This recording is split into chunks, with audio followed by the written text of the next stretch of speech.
When you hear the word philosophy, what pops into your head? Most likely your mind will conjure up images of some of these guys.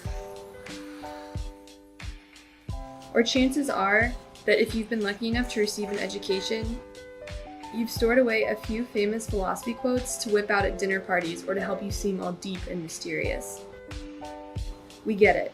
Nothing gets the party started quite like telling your Christian friends that God is dead. But let's take a second now to look back. Remember these pictures? Why are none of them women? And remember these quotes? Yeah, those are all taken from the works of men. How can the world claim that philosophy is the study of the fundamental nature of knowledge, reality, and existence without considering these things from the point of view of women? It would seem true that women experience reality and existence much differently than men do, so where are their contributions to the field? In this short film, we will examine what it is like to be a woman in philosophy, a field which is extremely male-dominated. We will also investigate some of the purported reasons for the huge gender disparity, as well as attempt to offer solutions to this issue. Take a look around campus. Clearly, there's no lack of women. In fact, Wake Forest is about 53% female. So this begs the question, why are there so few women involved in philosophy? First, let's jump all the way back to the beginning. Are there any behaviors displayed in early childhood that could be used to explain the difference between men and women in the classroom years down the road? In Iris Marion Young's work, Throwing Like a Girl, Young explores the ways in which women and young girls use and relate to their bodies. The title of this article comes from the study discussed in Young's work, which claims that girls, from a very young age, use their bodies in very different ways than boys of the same age. This claim focuses specifically on the act of throwing. It's asserted that young girls tend to take up very little lateral space when throwing, while boys tend to take up more space and utilize their entire bodies. To explain this difference, Erwin Strauss points to a certain feminine attitude. Strauss claims that the difference is biologically based, but he denies that it is simply anatomical. In other words, girls throw differently than boys because they are feminine. It is also important to note that he claims that this difference in body movement is the manifestation of biological, not an acquired difference. This means that he doesn't believe that these differences in movements are due to any level of social conditioning. Yeah, we're not buying that either. We're going to argue that these differences are the consequences of social conditioning, and the same types of social conditioning that lead to these different ways of throwing likely help to explain the differences in classroom behaviors and choosing majors. To explain the difference in physical behaviors between men and women, Iris Marion Young points to the fact that women tend to perceive themselves as being incapable of doing certain things. These things are often activities which are often thought to be masculine activities. Day-to-day things like moving furniture or lifting heavy suitcases. Frequently, it turns out that women are perfectly capable of doing these things. So why do they tend to lack faith in their abilities? It seems to us that women tend to think this way because society has conditioned them to feel, at least to some extent, weak and fragile. Think about all of the damsel in distress scenarios that we've been taught to admire and romanticize. Those don't exactly reinforce healthy expectations of what it means to be a woman. But how do these beliefs and behaviors translate into the philosophy classroom? Taking a quote directly from Iris Marion Young, women frequently are self-conscious about appearing awkward and at the same time do not want to appear too strong. This means that young girls and women must mold their classroom behaviors specifically and deliberately. If women are too participatory in the classroom setting, they run the risk of being considered bossy, commanding, or even bitchy. As stated in Kate Mann's work, Down Girl, she is not allowed to be in the same ways as he is. It seems to follow that this feeling of inadequacy and being out of place would be worsened in a male-dominated field such as philosophy. Think about it. The study of philosophy is based on the thoughts and teachings of men who were downright misogynists. In other works, Aristotle even says, as regards to the sexes, the male is by nature superior and the female inferior, the male ruler and the female subject. That sounds like something straight out of Game of Thrones. So much of what we do in philosophy can be traced back directly to these men, to the people who are often thought to be the fathers of philosophy. If the field holds the teachings of men with this mindset in such high regard, then why would women be interested in studying philosophy? When we read Heidegger, we always get the disclaimer that that dude was a straight-up Nazi. So why don't we get a disclaimer that Aristotle was a misogynist? Sweeping these sentiments under the rug certainly doesn't make women feel more welcome in the field of philosophy. So why do the women who enter the field of philosophy choose to do so? I actually came in thinking that I was going to be a bio major.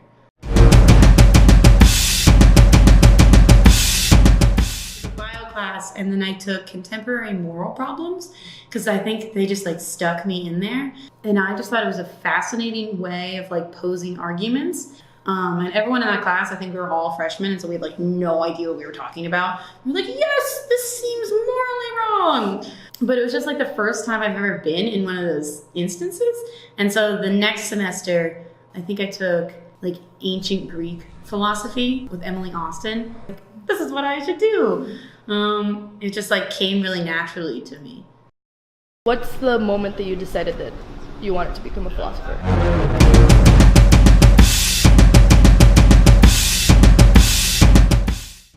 The moment that I decided to become a philosopher would probably be after I took Intro to Philosophy of Law here as a freshman and loved it. And so I guess I never looked back from that moment, pretty much. What was the moment that you decided you wanted to study philosophy? So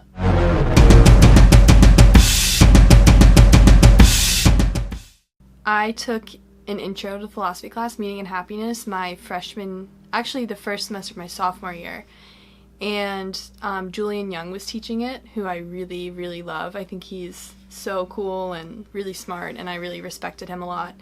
And after I turned in my first paper, he held me after class and said, I really loved your paper. I think you should think about majoring in philosophy. And that was really, I think, what made me decide to major in philosophy, because having a professor that was so well respected, not only by me, but a lot of people in the philosophy community, it was, it felt really good to have his validation.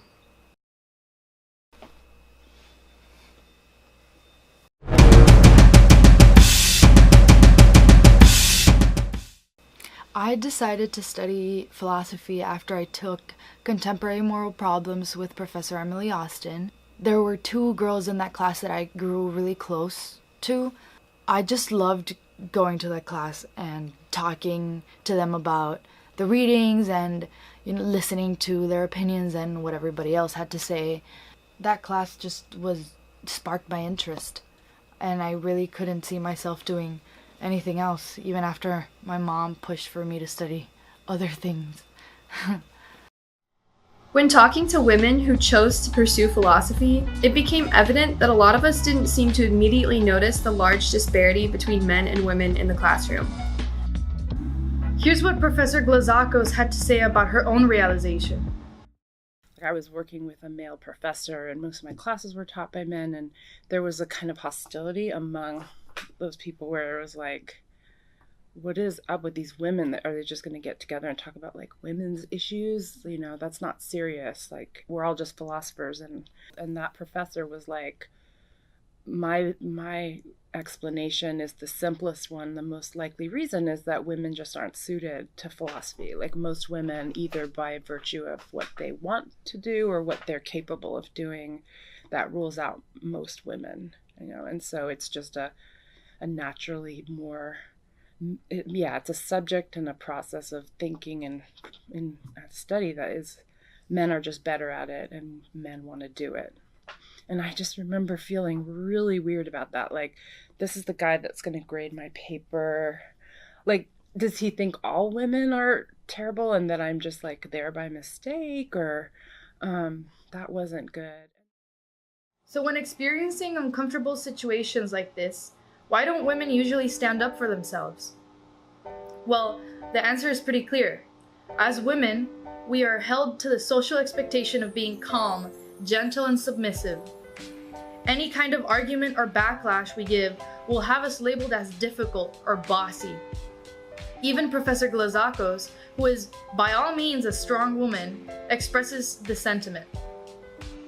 People who were in charge and who were in power and who I wanted them to like not think that I was like one of the troublemakers or whatever.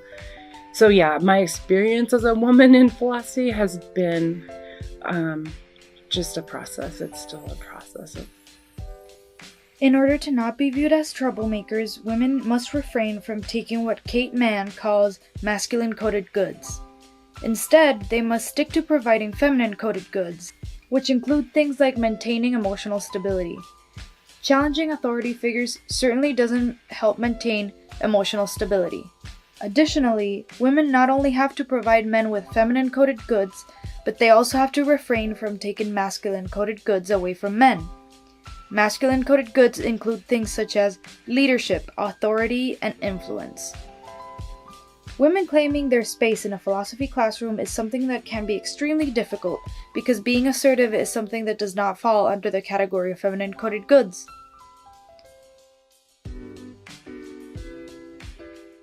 So I've noticed that whenever I raise my hand, I'll start with, "Oh, excuse me," or "Pardon me," "Oh, I'm sorry, could you repeat that?" Yeah. And there's no reason why we should be apologizing as soon as we raise our hand. Well, that's the part of like the whole idea of feminine coded goods. Like one of those things that women are supposed to provide is sensitivity and politeness. Like they're not supposed to step on anyone's toes, and that doesn't just mean with respect to males. It like translates over into how we treat other women as well. The most basic level, whenever I'm picking classes, I can see that a lot of the men, at least in the philosophy department, gravitate towards like the really just stereotypical like analytical philosophy that you study, like Descartes and Hume and Aristotle and Plato, and the people where you like walk around, you get some sort of like power in knowing those things. And you, of course, it's like the like Socratic method where you can imagine sitting in class saying something and the professor will be like, "Well, what do you think?" And you'll have to like give your piece, and then they'll be like, "No, that's honestly incorrect," and like keep going with their discussion. And I think that really like deters any sort of like other identity of people that like really don't want to sit there and be like critiqued only by these sort of like rigid masculine standards. So how do we go about solving this problem? How do we make women feel more welcomed in the field of philosophy? Well, if we're just looking at Wake Forest, maybe we could start by taking down the portraits of old white men that are hanging on the walls throughout the philosophy department. Being surrounded by these portraits doesn't exactly make women feel welcome in our department. They're supporting the idea that all the people who become successful or well-known in philosophy are men, not women. Or maybe we could do something really radical, like hang some portraits of celebrated female philosophers, like Hannah Arendt or Joyce Mitchell Cook, who was the first African-American female to receive a PhD in philosophy in the United States. It seems like the philosophy department could benefit from an overlap with the women's gender and sexuality department.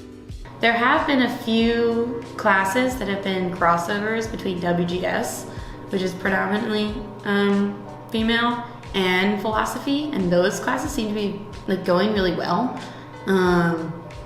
But besides that, I don't know. That being said, it is important to note that not all female philosophers focused on feminist philosophy. First question that someone had for this like esteemed philosopher that opened the whole thing was this guy that raised his hand and was like, "So, how does your theory relate to feminist philosophy or feminism?" And the woman was like, "That doesn't have anything to do with what I was talking about. You're only asking me this question because I'm a woman philosopher." It is important not only because they are women, but because they are philosophers. Their point is as valid as any others. Not just feminist philosophy, not just studying these philosophers because they are women. Mm-hmm. I think that's also what we have to remember. It's not just, oh, she's a woman, she's a philosopher, it's important. It's just, she's a philosopher, it's important. Yeah, for sure.